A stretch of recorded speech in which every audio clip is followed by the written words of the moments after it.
Aquí caben distintas visiones del mundo, confrontamos ideas y nos encanta el debate. Son nuestros estelares los protagonistas de los siguientes minutos, en Buena Costumbre. Antes de presentar a nuestros estelares, queremos reiterar que recién hemos entrevistado a la jefa de operaciones electorales del CERVEL, Pamela Manríquez, y no le preguntamos nada de esto que va a ser tema que le vamos a plantear a nuestros estelares del CERVEL.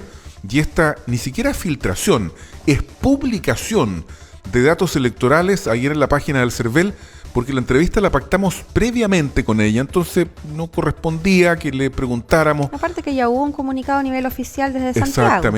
Exactamente. Quienes sí van a ser objeto de esta pregunta son nuestros estelares. Sí. Saludamos al alcalde de Concepción, militante de la democracia cristiana, Álvaro Ortiz. ¿Cómo está, alcalde? Muy buenos días. Hola, ¿cómo están? Buenos días. Buenos días, alcalde. Todos. Y saludamos también a don Francisco Ivieta, militante de la UDI, conductor del podcast Código Chile. Muy buenos días, don Francisco. Buenos días, María José y Álvaros al cuadrado. Álvaros al cuadrado. Oye, nosotros hacíamos un análisis más o menos oscuro de lo que pasó con esta filtración del CERVEL, porque entendemos y contextualizamos a nuestro país en un momento frágil, ¿verdad? Sí. Delicado, con una ingobernabilidad también importante, con una desconfianza generalizada, desconfianza a las instituciones y también con una polarización política no menor, yo diría la más importante desde el retorno a la democracia. Entonces, ¿qué pasa cuando una institución como el CERVEL comete este tipo de errores, sobre todo de cara ahora al plebiscito de salida, que va a ser una situación también difícil, una barrera difícil para la democracia de nuestro país? ¿Quién quiere comenzar? El alcalde. El alcalde, sí. Ya. No hay problema. Si don Francisco me da el alto honor, parto yo, no hay inconveniente. Yo creo que es grave lo que pasó con el CERVEL. Pasa a llevar el artículo 19, número 15 de la actual Constitución, donde sí, el CERVEL es encargado de resguardar la información de las y los electores en nuestro país. Y en tiempos de desconfianza, donde nadie cree en nadie, pero todos se creen dueños de la verdad, yo creo que es muy complejo este tipo de situaciones. Más aún cuando estamos a puertas, el 4 de septiembre, del plebiscito de salida de la construcción de esta nueva Constitución, y que no está exenta de polémica, de peticiones de aumento de plazo. De hecho, ayer un parlamentario oficialista, ¿verdad?, volvió a insinuar que sería bueno aumentar en 3 meses más el trabajo de la Asamblea Constituyente. Yo creo entonces que con ese tipo de información, que ojo, la información no solamente decía nombre, dirección y el lugar donde vota y la edad, decía se había votado o no en la última elección municipal. Exacto. Hablaba del género de la persona, ¿verdad? O sea, un montón de información que en estos tiempos la información es poder. Claro, a lo mejor no hubiese sido utilizada tan sesudamente para un plebiscito de salida de una construcción, de una nueva Constitución, y que debemos pronunciarnos, pero sí para una elección donde se están eligiendo cargos de representación popular, sean estas municipales, parlamentarias, gobernaciones regionales, consejeros y consejeras, en fin. Entonces es muy complicado porque estuvo varios días esa información, y tal como se decía acá, no fue una filtración, no es que alguien investigó, llegó a ese dato, no, estaba publicada en la página oficial del Servicio Electoral de nuestro país. Entonces yo creo, bueno, lo mínimo una investigación, pero la verdad es muy complicado. O sea, no puede haber, no puede ser una explicación, es que se nos pasó, por ejemplo, que no lo he escuchado, obviamente, pero me estoy poniendo en el caso extremo, porque una persona que tomó la información, la procesó, la filtró y la publicó. Claro. Entonces hubo un trabajo,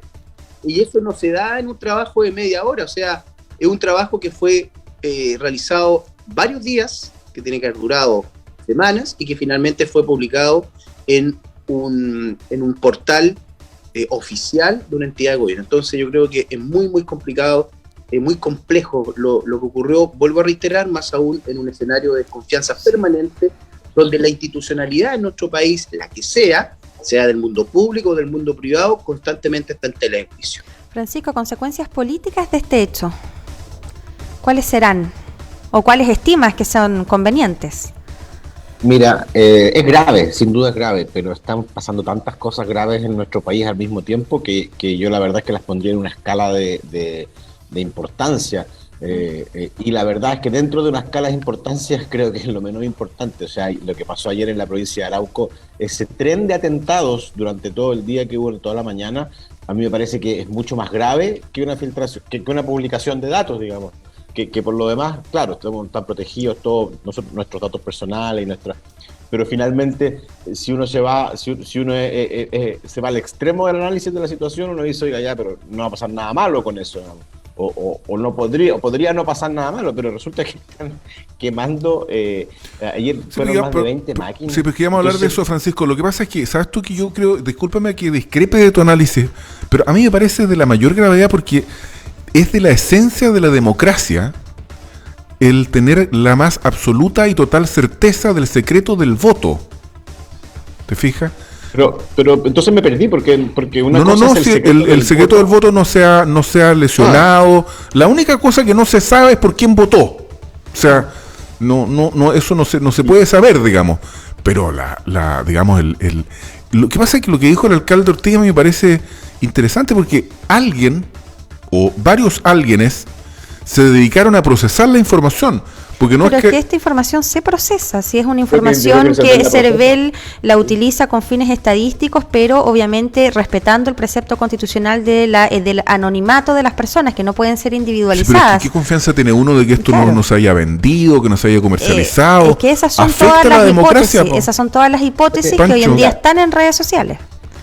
Fíjate que un sector de la derecha con el cual yo no comulgo mucho está levantando la hipótesis de que el CERVEL podría estar infiltrado para los resultados del plebiscito y que iba a haber fraude, que vuelva el que te marquen el dedo con tinta, porque si no... Mira, la verdad es que yo no comparto para nada ese análisis, pero creo que esto que acaba de pasar infla estas teorías un poco conspiracionales contra el CERVEL. Y le hace daño, le hace daño a la democracia. Y le hace daño al proceso. Te puedo hacer una consulta, Francisco, ¿no? ¿Y cuál es ese sector de la derecha con el cual tú no comulgas? Porque yo tengo un plan con el cual no comulgo dentro de mi partido y lo he expresado varias veces. De hecho, en los primeros programas yo lo dije. Entonces, ¿cuáles son esas almas que conviven dentro de la derecha? Porque igual me permite quizá conocer más y entender cuando tú opinas como militante de la UDI de derecha, que nunca lo ha ocultado, por cierto. Pero ¿cuál es esa vertiente de la derecha con la cual tú no comulgues? Yo no podría personificarlos en alguna institución, o en algún partido, o en algún candidato, sino que son voces en redes sociales que están claramente en una posición mucho más a la derecha que la mía. Pero ¿cómo? Por ejemplo, el Partido Republicano. Más extremas. Oye, pero si yo estoy cada día más de izquierda.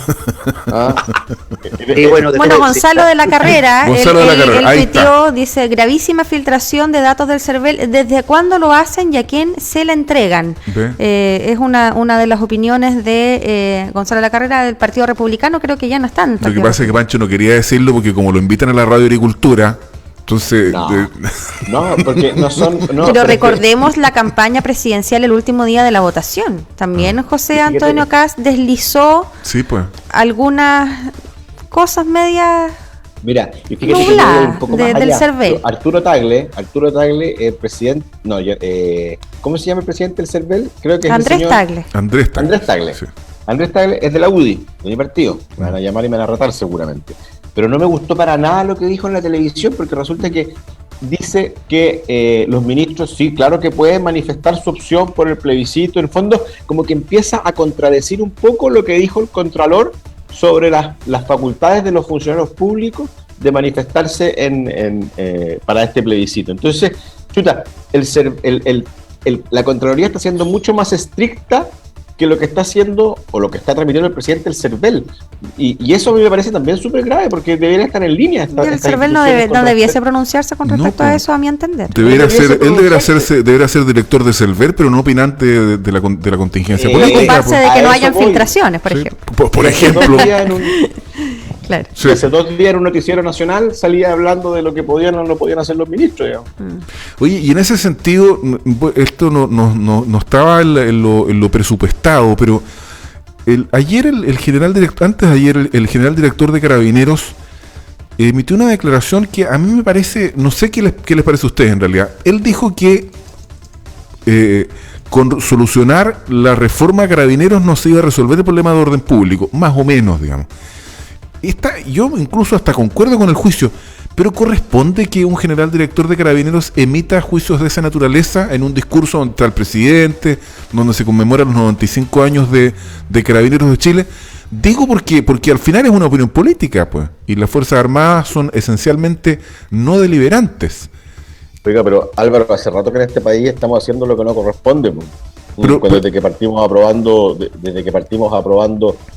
leyes anticonstitucionales con respecto a los retiros. Entonces, la verdad es que la vara está bien baja, digamos, para la... O sea, ¿tú concuerdas que no debió opinar eso el general director de Carabineros? Yo creo que a lo mejor lo que le pasa a Carabineros hoy día es que se siente un poco sin saber mucho para dónde va. Es que sabes tú lo que a mí alcalde, lo que a mí me pasa es que nadie dice nada. O sea, el general director opina, él podrá decir, mire, sabe que nos faltan, presidente, 500.000 radiopatrullas, nos faltan tantos carabineros, tenemos problemas aquí y allá, pero lo otro es una opinión política, es decir, este problema no se resuelve con la reforma Carabineros. Y que yo creo que tiene mucha razón. Pues yo también creo que tiene razón, pero no corresponde que lo diga. Estructural, y con una reforma Carabineros las personas no van a dejar de cometer delitos. Por eso te digo que yo puedo estar de acuerdo con el fondo de la opinión del general director de Carabineros, pero habrá otros canales, ¿verdad?, al interior de la oficina, en privado. Ministro sabe que esta cuestión no sé si me explico, alcalde. ¿Qué piensa usted? Yo creo que a lo mejor voy a ayudar a Francisco lo que está pensando. No lo debería haber dicho. Así de simple, menos el encargado, el jefe máximo de una institución que lamentablemente hace ya bastante rato está en telejuicio. Digo lamentablemente porque por culpa de algunos pocos se ha generalizado a la institución completa. Y hay carabineras y carabineros súper honrados que hacen su trabajo, que tienen criterio, que tienen tino, que no ocupan la fuerza como primera opción, sino que también son agentes dialogantes, y por lo tanto yo creo que lo que hizo no fue apropiado. ¿Sabes lo que más me preocupa a mí? Es que además el comentario lo hizo frente al presidente de la República, porque, no sé, se le podría haber escapado en alguna entrevista, en alguna conversación, en algo, pero lo dijo ahí frente a todos. Entonces, como que se ha normalizado, lamentablemente, lo que dice Francisco, o sea, que ocurran cosas que antes no ocurrían, que nos llamaban profundamente la atención, que por lo menos habían rechazos transversales, ese tipo de acciones, y ahora, como dices tú, Álvaro, la verdad es que nadie dice nada. Yo creo que no fue atinado, no fue oportuno lo que dijo, no corresponde, porque más aún no puede mezclar peras con manzanas, o sea, no puede decir, mire, da lo mismo la reforma de Carabineros, total, la violencia se va a mantener igual y no va a desaparecer por arte magia. Ojo, estamos hablando, por ejemplo, que ayer en la zona de Arauco, gracias a Dios, no hubo personas fallecidas. Porque uno cuando ve los videos, cuando uno escucha los testimonios de las personas que han sufrido la violencia, uno se da cuenta, a ver, no estamos hablando de, a ver, yo aquí quiero ser muy, muy directo. Acá no podemos mezclar personas que se manifiestan para conseguir un objetivo político o se manifiestan dentro del contexto de una negociación colectiva, etcétera, pongan el nombre que quiera. No podemos mezclar ese tipo de personas con otras que son delincuentes. Y que hay muchos que pareciera ser que les sube el pedigrí cuando les dicen que son terroristas porque se encuentran héroes, se encuentran bacanes, disculpen lo coloquial de mi comentario, pero no, son delincuentes. Y por lo tanto hay que abordarlos como tal. Y que ha demostrado también que una cosa muy distinta es con guitarra. O sea, cuando uno le toca dirigir y encabezar una institución, uno muchas veces cuando uno planifica decir, mire, me gustaría llegar al gobierno, me gustaría ser parlamentario, me gustaría ser alcalde, alcaldesa, consejero regional, lo que sea, uno tiene que ser muy prudente y tiene que prepararse para aquello. Y no hablar para la galería, para caer bien, y que cuando se llega a ese cargo, uno se da cuenta que de verdad lo que decía o lo que pensaba es muy distinto. Porque entonces la credibilidad en la institución, en nuestro país, en la institucionalidad en general, va a seguir decayendo. Entonces, aquellos que en un momento decían, mire, se les está pasando la mano en aplicar una ley antiterrorista, se han dado cuenta que lo que algunos quieren disfrazarse de terrorista y que bueno, hay una ley para aquellos, pero que para mí son delincuentes, entonces la van a aplicar. Entonces esos son los contrasentidos que muchas veces... Pero, alcalde, los errores no forzados que lamentablemente en algún instante pasan la cuenta. ¿usted aplicaría la ley de seguridad del Estado en este caso particular, en el atentado de ayer? Uno lo que tiene que hacer es ocupar todas las herramientas jurídicas, políticas que uno tenga a la mano para poder terminar y hacerle frente a este tipo de acciones. Por lo tanto, también la ciudadanía elige autoridades para que ejerzan la autoridad, no para que festinen diciendo somos autoridad.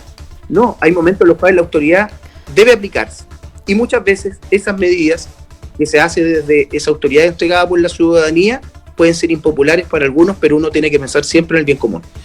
Pancho, vas a terminar tú, parece, porque se nos fue el tiempo. ¿Qué te parece la expresión de Daniela Dresner cuando dice no nos van a amedrentar? Entrevistamos delante a René Muñoz de Contratistas Forestales. Y dijo, claro, si los que están amedrentados son los que viven en la provincia de Arauco, los trabajadores, en fin. O sea, perdón, sí. Perdón, pero la delegada presidencial dice no nos van a amedrentar y hace 2 semanas enviaba un comunicado para que no transiten con autos fiscales por la zona peligrosa. Y si eso no es amedrentamiento, ¿qué es? Perdón. Entonces, pero fíjate, otra cosa. Aquí, en este mismo programa, Álvaro, yo tuve un sinfín de discusiones con el senador Saavedra, con la actual delegada Dresner cuando no era delegada, con creo que hasta con José Ramírez, también representante del Revolución Democrática.